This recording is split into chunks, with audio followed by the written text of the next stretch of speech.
দিলেন। এবার আসেন মা আমেনার কাছ থেকে একটু আমরা জানিয়ে নেই আমার নবীটা কেমন নবী। মা আমেনা বলেন একদিন রাতের বেলা আমি যখন ঘরের ভিতরে বসা, আমি দেখলাম সবুজ রঙের একটা পাখি আমার ঘরে আসছে। জোরে কোন রঙের নাম কি? আর জোরে রং কি? সবুজ রং দেখলে আমাদের মায়া লাগে কি লাগে না? আমার জীবন মরণ সাজাবো মাদানি রঙে। সুবহানাল্লাহ কোনে রে? সেই রঙে রঙিনী হলে আরে বাবা এত কাঁদিস না, টিয়ার একটা খেলা লেগেছে আজকে। আমার জীবন কুমিল্লাতে আসলে আমার নিজের বাড়ির মতোই মনে হয়। আমরা আগে একবারই ছিলাম, এই জন্য বাড়ির ছেলে বাড়িতে আসছে, এতে কোনো অসুবিধা আছে কারো? আমার জীবন মরণ মাদানি রঙে, সেই রঙে রঙিনী হলে, সেই রঙে রঙিনী হলে আল্লাহ রাসূল থাকবেন আমার সঙ্গে। আমার জীবন মরণ সাজাবো মাদানি রঙে। সালাতুনিয়া আলাইকুম সালামুনিয়া হাবিবাল্লাহ, আলাইকুম সালাতুনিয়া আলাইকুম সালামুনিয়া হাবিবাল্লাহ, আলাইকুম। একটা জবান বন্ধ রাখবেন না, মহব্বতে মায়ার স্বরে বলুন না সুবহানাল্লাহ। এখন আমি কুমিল্লাবাসীর কাছে প্রশ্ন রাখতে চাই, আপনারা বলেন পাখির রং কি? আর জোরে কোন? কে দেখছে? নবীর আম্মা জান। সুবহানাল্লাহ কোন রে? কিছু কিছু মৌলবী আছে ডাব্লিউ মার্কা মৌলবী, যারা বলে নবীর আব্বা আম্মা নাকি জাহান্নামী। জুতাটা খুললে গালটা হাতের বাড়ি মারণ লাগেনি বাজার দিমু কেমনে ফাইনা? তো এগুলো তো ইউটিউব মৌলবী, গুগল মুফতি, ফেসবুক মুফাসসির। এরা ফেসবুক পর্যন্ত দূর, আর আমরা মদিনা পর্যন্ত দূর। কথা কোন ঠিক না বেঠি? হ্যাঁ, একটু পরে বলবো। বেড়া হাত পা বাইন্ধা দিছে ঘরের ভিতরে।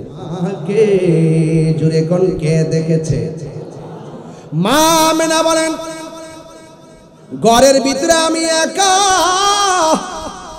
গভীর রজনী, আমি দেখলাম আমার ঘরে সবুজ রঙের একটা পাখি।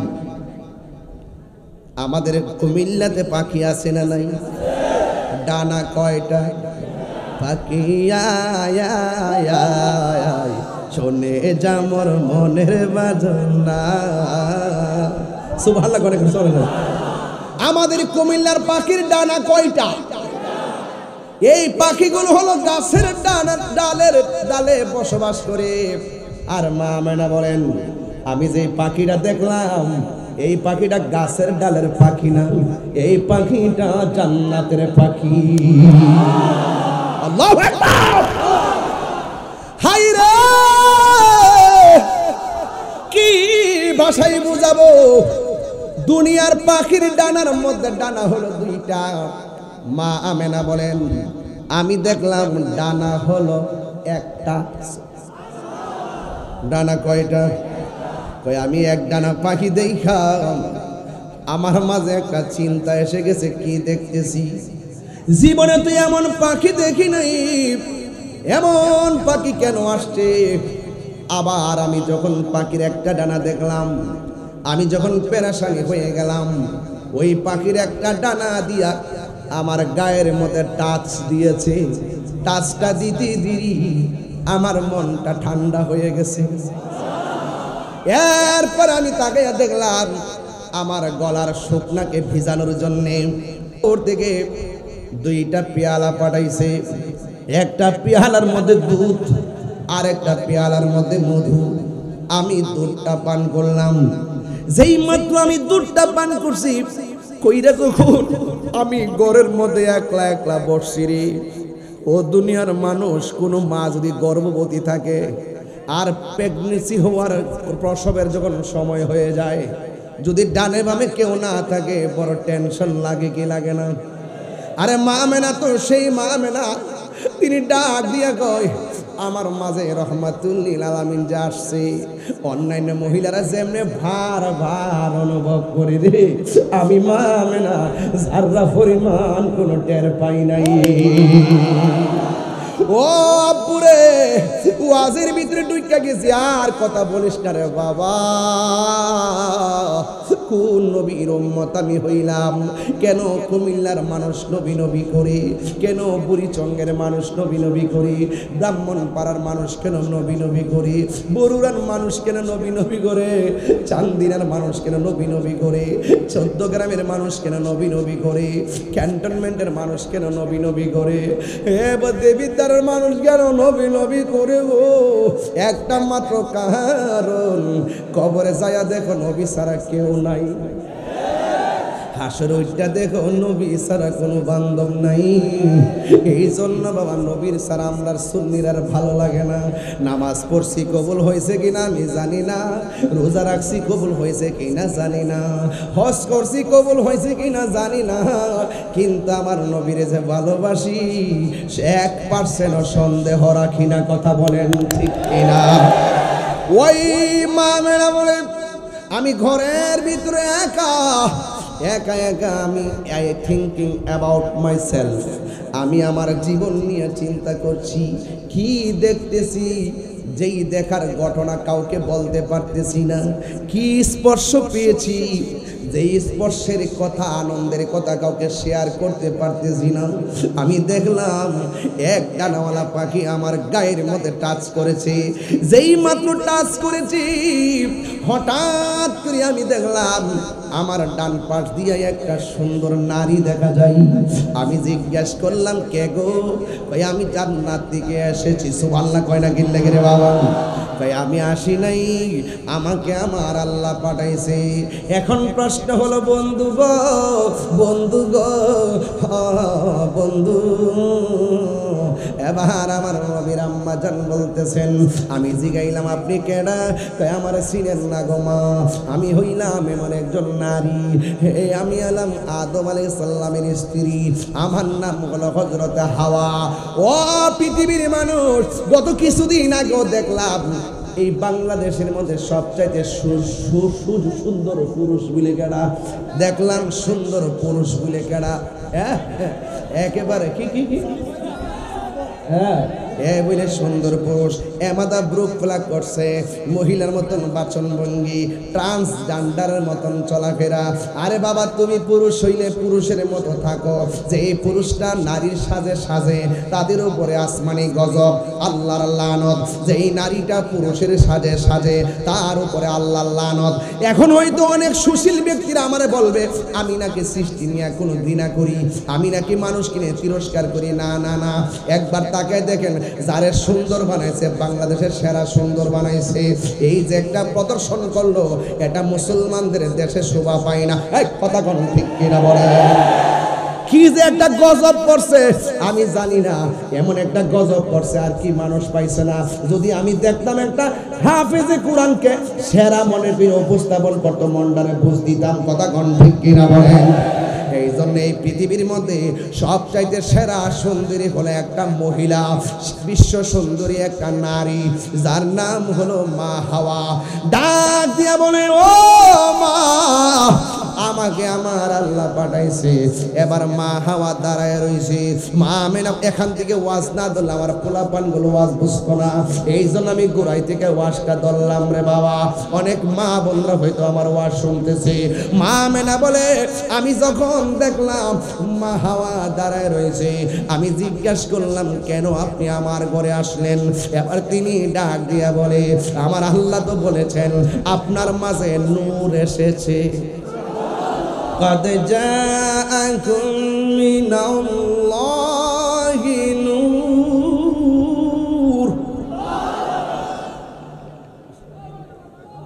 কোরআন শরীফ শুনলে কি খারাপ লাগে?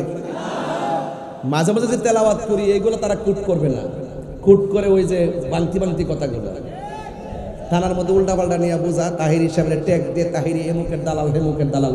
আমি বারবার বলছি, বাড়া যেই নেতা নবীরে ভালোবাসে সেই নেতার আমি ভালোবাসি, হোক সে যে কোনো রাজনীতি দল করুন, তাকে আমি ভালোবাসি।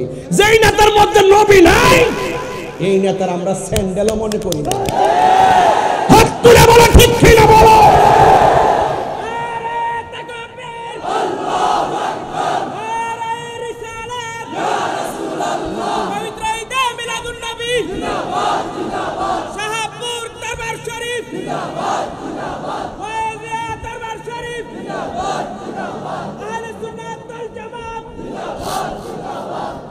খুশি না বেজা? আপনারা কি রাগ করতেছেন আমার সাথে? কষ্ট পাইতেছেন আপনারা? আওয়াজ করে কোন ইয়া রাসূলুল্লাহ, আর বলেন ইয়া রাসূলুল্লাহ। মা আমেনা বলেন আমি তাকে দেখছি আর একটা নারী আমার বাম পাশে দাঁড়ায় রয়েছে। সুবহানাল্লাহ কোনে গেলে আমি জিজ্ঞেস করলাম কে গো, আপনি আমার বাম পাশে দাঁড়ায় রইলেন? তিনি ডাক দিয়া বলে ও মা, আমার চিনেন না, আমি হইলাম হযরতে ঈসা আলাইহিস সালামের আম্মা, আমার নাম হলো হযরতে মারিয়াম। চিৎকার মেরে কন্যা সুবহানাল্লাহ। এরপরে মা আমেনা বলেন আমি দেখলাম আর একজন নারী দাঁড়ায় রয়েছে। জিজ্ঞেস করলাম কে গো? তিনি বলেন আমারে তুমি চিনো না, আমাকে আপনি চিনেন না, আমার নাম হলো হযরতে হাজেরা। এরপরে আরেকটা নারী দেখলেন, জিজ্ঞেস করে কে গো আপনি? কয় আমার আপনি চিনেন না, আমি হইলাম পৃথিবীর এমন নির্যাতিতা স্ত্রী, আমি আমার স্বামীরে মহব্বত করছি, কিন্তু আমার স্বামী আমারে মূল্যায়ন করে নাই, আমি আমাকে শুধুমাত্র মারত, আঘাত করত। কেন জানো গো মা? কারণ আমি আমার রবের জিকির করতাম, আমি আমার রবের ইবাদত করতাম, এই জন্য আমার স্বামী আমারে মারত। শুধু মারত না, আমার হাত পা বাহিদা আমাকে গরম তেলের মধ্যে ফেলাইয়া দিছিল, কিন্তু আমার আল্লাহ আমাকে হেফাজত করেছেন। আমার নাম হলো আসিয়া। ডাক দিয়া বলে কেন এসেছো? চারজন সমস্বরে ডাক দিয়ে বলেন আমাকে আমার আল্লাহ পাঠাইছে, কিছুক্ষণ পরে আপনার মাঝ থেকে রহমাতুল লিল আলামিনের শুভ আগমন ঘটবে, আমরা জান্নাতি হাতে রিসিভ করার জন্য আমার আল্লাহ আমাদেরকে আপনার ঘরে পাঠাইয়া দিয়েছে। চিৎকার মেরে কন্যা সুবহানাল্লাহ। এ আমার বন্ধুরে, এ আমার ও কুমিল্লার বাবা, এবার আমার নবী আপনার নবীর আম্মা জান বলেন আমি যখন এই কথাটা শুনলাম রাতের বেলা গভীরে হয়ে গেছে। আল্লাহু আকবার জোরে কন্যা গেল লাগে। আমি একটু দাঁড়াইছি কি লেগা বুঝাইতাম, দাঁড়াইছিলাম আর কি, পরে দেখি যে ওয়াজ দইরা জায়গা, কারণ আমাদের মানুষটি দেখলাম আমার উঠতে হয় না, কারণ সব নবীর পাগল, কথা কোন ঠিক কিনা? মা আমেনার নাভি মূলে বাম দিক দিয়া একটা নূরের জ্যোতি বেরিয়েছে। আমরা যেই প্রক্রিয়ায় দুনিয়াতে আসছি, নবী কি এই প্রক্রিয়ায় আসছে? হ্যাঁ। মা আমেনা বলে আমি মাটি দেখেছি। কি দেখছে? এই কথা তিনবার কইতে হবে। কি দেখছে? আরো জোরে, আরো জোরে। যারা মানে না নবীরে নূর, এরা হাকিকতে কিতাব সুর। এগুলা কিতাবে লেখা আছে, এগুলা কিতাবে কি আছে? লেখা আছে। হ্যাঁ, মা আমেনা বলেন যখন বেরিয়েছে আল্লাহ তির আধা সুরু শাম, আমি দেখছি আমার নাবিমনের বাম দিক দিয়ে যখন সুবে সাদিকের টাইমে নূরের জ্যোতিটা বেরিয়েছে, আমার বাড়ি থেকে অনেক কিলোমিটার দূরে হলো শাম দেশের প্রাসাদ, ভিতরের অন্ধকার এই নূরের আলোতে আলোকিত হয়ে গেছে। আল্লাহু আকবার।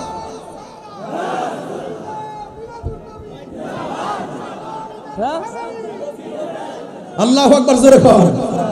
তাইলে মা আমেনা বলে আমি কি দেখেছি? আরো জোরে, আরো জোরে, আরো জোরে। তো এগুলো কি ঠেলাঠেলির ব্যাপার? এগুলো হলো প্রেমের ব্যাপার। এগুলো কিসের ব্যাপার? প্রেমের ব্যাপার। আর যেই পজিশন, সেই পজিশনে আলোচনা করতে হবে। আপনি একজন এসপি মহোদয়, আপনাকে সম্মান দিয়ে কথা বলতে হবে না? আপনাকে যদি আমি সাধারণ পাবলিকের মতন বলি, ডান ডাকি, আপনি রাগ করবেন না? একজন অনারেবল পারসনকে যদি আপনি যদি যথাযথ মূল্যায়ন না করেন, তাহলে এটা আদবের খেলাফ হয় না? তো স্বয়ং রাসূল পাক সাল্লাল্লাহু আলাইহি ওয়াসাল্লামকে আল্লাহ পাক যে জাত দিয়েছেন, সে জাতকে মানার নাম ঈমান। কথা কোন ঠিক কিনা? আপনি জাত মানবেন না, না মানলে তো আপনি মুমিন হতে পারবেন না। আমি ধাক্কাধাক্কি করছি না, আমি বুঝাচ্ছি। তো মা আমেনা বলে আমি কি দেখেছি, আরো বড় করে। তো কিছুক্ষণ পরে এই যে নূরের আলোটা বের হলো, মা আমেনা বলে আমি চাইলাম, এত সংবাদ আমার কাছে আসলো, আমি একটু সংবাদ পেয়ে সামনে তাকালাম। সামনে তাকায় দেখি সদ্যজাত একটা নূরের পুতুল, কপালার নাক মুবারক মাটির মধ্যে লাগাইয়া তিনি কি জানে গুনগুন করে গান গাইতেছেন। কি গান গাইছেন? এক নম্বর তিনি বলছেন আমি সাক্ষ্য দিচ্ছি আল্লাহ ছাড়া কোনো মাবুদ, আবার নিজের সাক্ষী নিজে দেয় আমি নবী হইলাম আল্লাহর রাসূল। তো তুমি মৌলবী সাক্ষী দেওয়া লাগবো? তুমি কি নবীর জিকির করা লাগবো? যখন কেউ ছিল না নবীরে ডাকছে কে? তো তুমি মৌলবী ডাকলে কি আর না ডাকলে কি? আল্লাহকে বন্ধু আপনাকে ডাকার জন্য, রাজি করার জন্য আমি আল্লাহই যথেষ্ট। কথা বলেন ঠিক কিনা বলেন? তাহলে এই বিষয়গুলো হলো ঈমানি আলোচনা। আমরা দেশে তো ওয়াজ আসলে তাফসিরে বাংলাদেশ, আর তাফসিরে দিল্লি, তাফসিরে পাকিস্তান, তাফসিরে আমেরিকা। আমরা দেশের মধ্যে এই তাফসির, আর আমরা যখন ওয়াজে বসি তাফসিরে মদিনা। ঠিক কিনা বলো?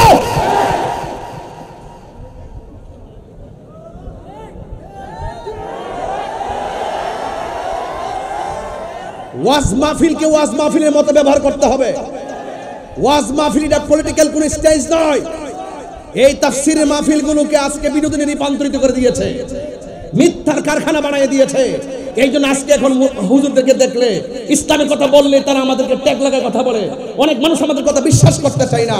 এই জায়গাগুলো কারা নষ্ট করেছে সেগুলোকে ফাইন্ড আউট করেন। এদেরকে ধর্মের মানুষ ধর্মের কথা বলবে, যারা কোরআন নিয়ে রিসার্চ করে তারা কোরআনের কথা বলবে, তত্ত্বের কণ্ঠে কথা বলবে। যারা কোরআনের মাঠে এসে মিথ্যা কথা বলে, ধর্মের নামে অধর্মের চর্চা করে, ধর্মান্ধতা ছড়ায়, ধর্মকে ব্যবহার করে কথা বলে, সুযোগ পেলে ধর্ম ব্যবহার করে। যখন আমার চেয়ারের প্রশ্ন আসে হক কথা গোপন করে, যখন কোনো ক্ষমতার প্রশ্ন আসে হক কথা গোপন করে। এটা কখনো রিয়েল ইসলাম হতে পারে না। কথা বলেন ঠিক না?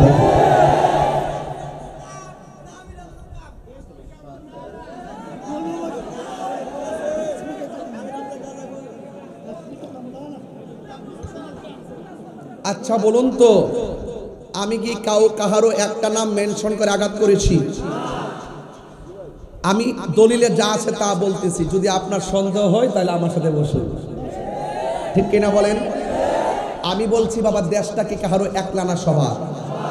তো ইসলাম শান্তির ধর্ম নাকি অশান্তির ধর্ম? তো শান্তির ধর্মের কথাগুলো কি উশৃঙ্খলভাবে বলা যাবে? আমি বলছি চিন্নি খাইলেন কার দ্বারা, মোল্লা চিনলেন না। নবীর বিরুদ্ধে কথা কন আর নামাজ ফেরে কপালে দাগ ফালে লাভ হইব? লাভ হইতো না। এই জন্য আমার যুবক, কষ্ট হচ্ছে আপনাদের? আপনারা রাগ করতেছেন? এবার একটু সামনে যাওয়ার কথা বলবো না, নীরবে নীরবে কথাগুলো শুনবেন।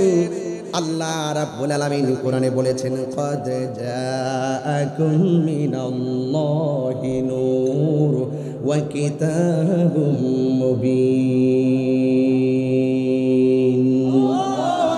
আল্লাহ রাব্বুল আলামিন বলেন, অবশ্যই আমি আল্লাহর পক্ষ থেকে তোমাদের কাছে নূর এসেছে। আর মা আমেনা, যার মধ্যে আমার আল্লাহ নূরটা পাঠাইছে, ওই মা আমেনা বলে আমি নূর দেখেছি। মা আমেনা নবীর আম্মা জান, তিনিও বলে নূর দেখেছি। এরপরে মা আমেনা রাদিয়াল্লাহু তাআলা আনহা আমার নবীকে দেখলেন, তিনি সেজদায় পড়ে আছেন। ওই মুহূর্তে আমার নবী, আপনার নবী বলতেছেন, আশহাদু আল্লা ইলাহা ইল্লাল্লাহ ওয়া আন্নী রাসূলুল্লাহ। আমার আল্লাহর হাবিব তিনি সাক্ষ্য দিয়েছেন। আল্লাহর হাবিব বলেন, আমি সাক্ষ্য দিচ্ছি আল্লাহ ছাড়া কোনো মাবুদ নাই এবং আমি নবী হলাম আল্লাহর রাসূল। এই জন্য আমার মা আমেনা বলেন, আমি কিছুক্ষণ পরে দেখলাম নাকটা কপালটার মাটি থেকে আর তুলে না।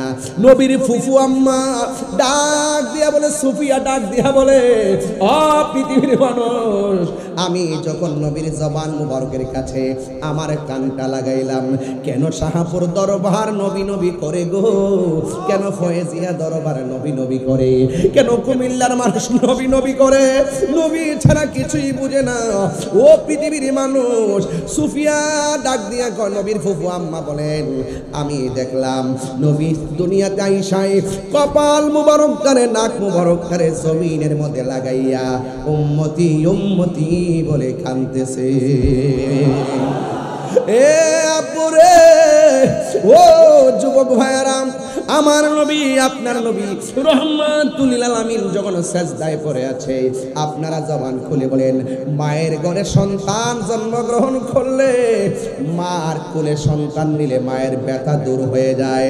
শুধুমাত্র তাই নয়, মায়ের ঘরে সন্তান জন্মগ্রহণ করলে দেখবেন ডাক্তার কবিরাজরা ইনজেকশন দেয় না, ওই সিজার করলো পেট থেকে বাচ্চাটার ভাই বের করার পর বাচ্চাটার দূরে নেয় না, মায়ের বুকের মধ্যে লাগাইয়া দেয়। কারণ ডাক্তার ভালো করে জানে ওই সময়ে মায়ের যেই ব্যথা, সন্তানের স্পর্শ ছাড়া মার ব্যথা কোনোদিন দূর হবে না। কথা বলেন ঠিক কিনা? মা আমেনা আমার নবী সাল্লাল্লাহু তাআলা আলাইহি ওয়াসাল্লামের শুভ আগমনের পরে একটু ধরতে গেলেন, ওই চারটা মহিলা ডাক দিয়া বলে, আমেনা এই মুহূর্তে আমার নবীরে ধরা যাবে না। যখন ধরতে গেলেন, মা আমেনা বলেন, আমি তাকায় দেখলাম চারটা মহিলা আমার সন্তানটারে আসমানের দিকে উড়াইয়া নিয়ে যাইতেছে। জোরে জোরে কি সুবহানাল্লাহ বলা যাবে না? আসমানের দিকে উড়াইয়া নিয়ে যাচ্ছে। কিছুক্ষণ পর যখন আমার নবীজিকে দুনিয়ার জমিনে পালকির মধ্যে রেখে দিলেন, দুলনার মধ্যে রেখে দিলেন, আমার নবী আপনার নবী ওই দুলনার মধ্যে থাকার পর মা আমেনা বলেন, আমি তাকায় দেখলাম আমার সন্তানের রহমাতুল লিল আলামিনের চোখের মধ্যে সুরমা লাগানো আছে, আর আমার নবীর বডি মুবারকের মধ্যে জান্নাতের জামা মুবারক লাগানো আছে। এবার আমার নবী আপনার নবী রহমাতুল লিল আলামিনকে যখন দুলনার মধ্যে রাখা হলো, নবীর চাচা আব্দুল্লাহ ইবনে আব্বাস রাদিয়াল্লাহু তাআলা আনহু বলেন, আমি রাতের বেলা গেলাম আমার রহমাতুল লিল আলামিনকে দেখার জন্য গিয়েছি। ওই মুহূর্তে আমি গিয়ে দেখলাম কোনো বাতাস নাই, কোনো কিছু নাই, বিনা বাতাসে দুলনাটা একবার উত্তরে যায় আর একবার দক্ষিণে যায়। আরো বড় করে বলেন না সুবহানাল্লাহ। আগমন তোমার হয়েছে মক্কায়, হিজরত করিয়া গেলাম মদিনায়, মারহাবা মারহাবা ধ্বনি উঠিল, আপনি যে পিয়ারা হায়াতুন নবী, সকল ঈদের সেরা ঈদ হলো পবিত্র ঈদে মিলাদুন নবী। সুবহানাল্লাহ কোন গেলে গেলে এই সকল ঈদের সেরা ঈদ হলো পবিত্র ঈদে মিলাদুন নবী। জোরে জোরে কোন আল্লাহু আকবার। এ আব্বুরে, কষ্ট হচ্ছে আপনাদের? এখনো তো আমি আলোচনায় ঢুকি নাই, ভূমিকায় আছি, যে শুধু আনতাছি জানতাছি। মারহাবা জোরে কোন গেলে গেলে যাওয়ার সময় তো জিকির হবে ইনশাআল্লাহ। মারহাবা কোন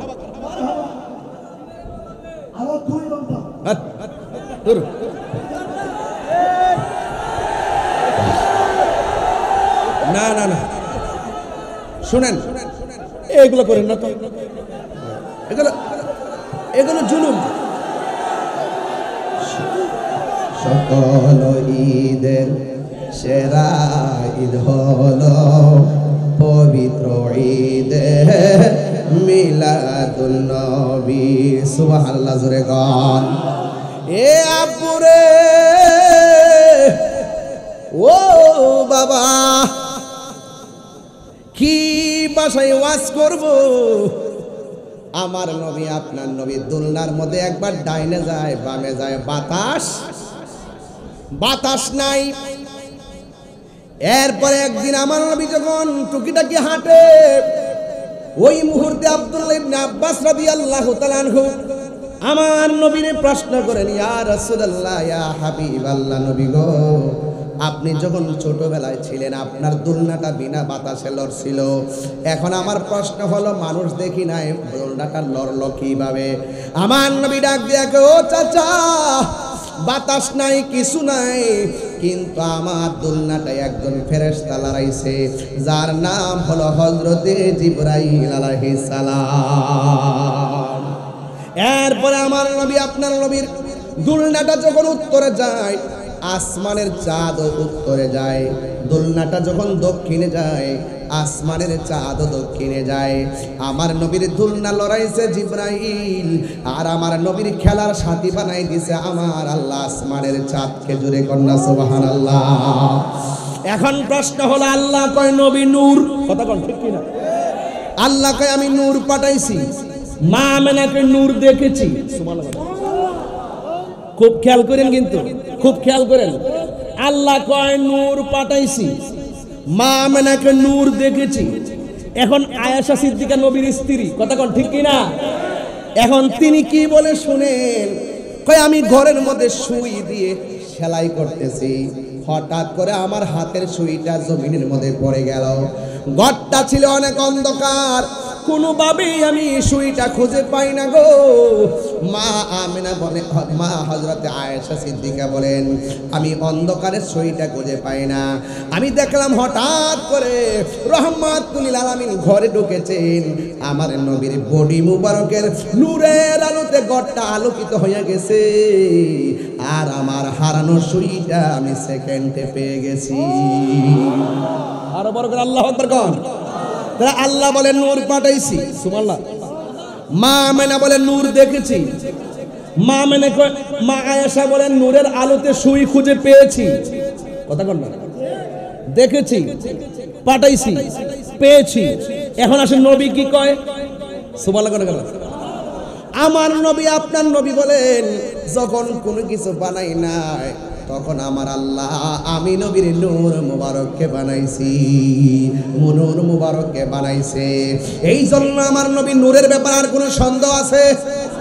আরো যারা সন্দেহ আছে, ও যুবকের দল, আমার নবী যখন তিনি রাস্তা দিয়ে হাঁটতেন, হঠাৎ করে আমার নবীর মাথা মুবারকের মধ্যে মেঘমালাগুলো আমার নবীর ছায়া দিতেন। আমার নবী যখন পাথরের উপরে, ছোটবেলায় যখন পাথরের উপরের মধ্যে যখন কদম মুবারক দিতেন, আমার নবীর কদম মুবারকটা লেগে পাথর মুবারকটা তুলার চাইতে আরো নরম হয়ে যেত। বাবা, আমার নবী যখন আস্তে, আমার নবী যখন গাছ গাছালির দিক দিয়ে যাইতো, গাছটা ঝুঁকে গিয়ে আমার নবীরে সালাম দিত। এই জন্য যুবকের দল পায়ের মধ্যে হাত দিয়ে বলে দিয়ে যায়, একেবারে অনুরোধ করে বলে দিয়ে যায়, আমার নবীর শুভ আগমন নিয়ে কোনো সন্দেহ করবেন না, আমার নবীর শুভ আগমনে আনন্দ করতে কোনো সন্দেহ করবেন না। আমার নবী, আপনার নবীর জাত এবং সিফত নিয়ে কোনো সন্দেহ করা যাবে? আরো জোরে কোন যাবে? ও বন্ধুরে আমার নবী একদিন রাস্তা দিয়ে হাঁটে, আর একজন ইহুদি আমার নবীর দিকে তাকায় রইল। তাকায় দেখতেছে নবী যেই দিক দিয়া যায় ছাতা লাগে না, অটোমেটিকলি আমার নবীর উপরে ছায়া পড়ে যায়। কারণ আমার নবী হলো নূর, নবীর কোনো ছায়া মোবারক ছিল না, আকাশের মেঘমালা আমার নবীর ছায়া দিতেন। এই কথাগুলো বললে অনেকে বেজার হয়, বেজার হবেন না। ও বন্ধুরে, বন্ধুরে, বন্ধু, হৃদয় বিদারক একটা আলোচনা এখন তুললাম, ডানে বামে যাবেন না। নবী যে কাহারও মতো না তার প্রমাণ শুনে যান। এবার আমার নবী রাস্তা দিয়ে হাঁটতে হাঁটতে ক্লান্ত হয়ে গেছে, একটা গাছের নিচে যাইয়া নবী আরাম করছেন। আমি আপনি ঘুমাইয়া গেলে স্বপ্নে আজে বাজে দেখি, আর আবার নবীর স্বপ্ন হলো শরীয়তের দলিল, কারণ নবীর স্বপ্ন হলো আল্লাহ প্রদত্ত ওয়াহি, নবীর স্বপ্নের মধ্যে কোনো ভুল নাই। আমার নবী একটু ঘুমালেন, আমি আপনি ঘুমাইলে কিছু দেখি না গো। আর আমার নবী যখন ঘুমাইতেন, আমার নবী সব দেখতেন।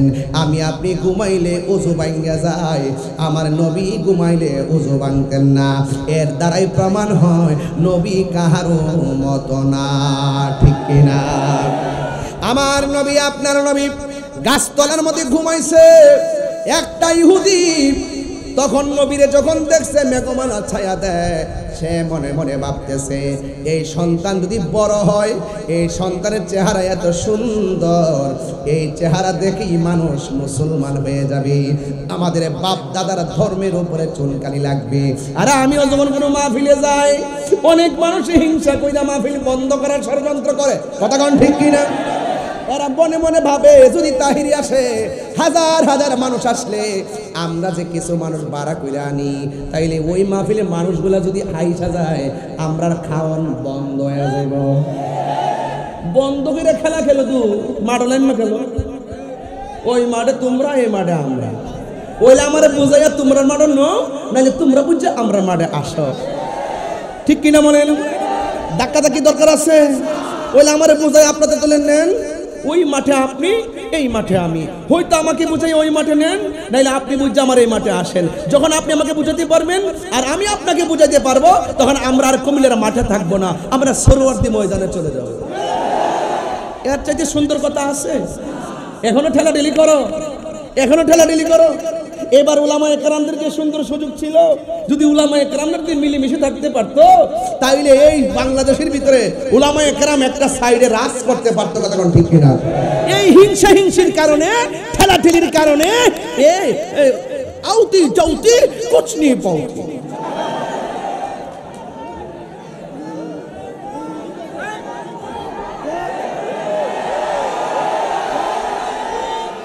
এখনো বলি বাংলাদেশের উলামায়ে কেরাম, কুমিল্লার জমিন থেকে বলতে চাই, আজকে তাকিয়ে দেখো কুমিল্লার জমিনে হাজার হাজার মানুষ, রাস্তাঘাট ব্লক হয়ে গেছে, একটা মানুষকে টাকা দিয়ে আনতে হয় নাই। এরা হুব্বে মুস্তাফার পাগল, এরা মদিনাওয়ালার পাগল, এরা ওলি আল্লাহর পাগল। আমি দাঁতহীন কণ্ঠে অনলাইন ইসলামী দলের মানুষদেরকে বলতে চাই, আপনারা মাইনাস ফর্মুলায় ইসলামের কথা বলবেন না, ঐক্যবদ্ধ হয়ে আমি আপনি হাতে হাত রাখুন, হাত রেখে একটা ময়দানে নামুন, ইনশাআল্লাহ এই দেশে ইসলামের পতাকা, সুন্নিয়তের পতাকা পাক পাক করে উড়বে।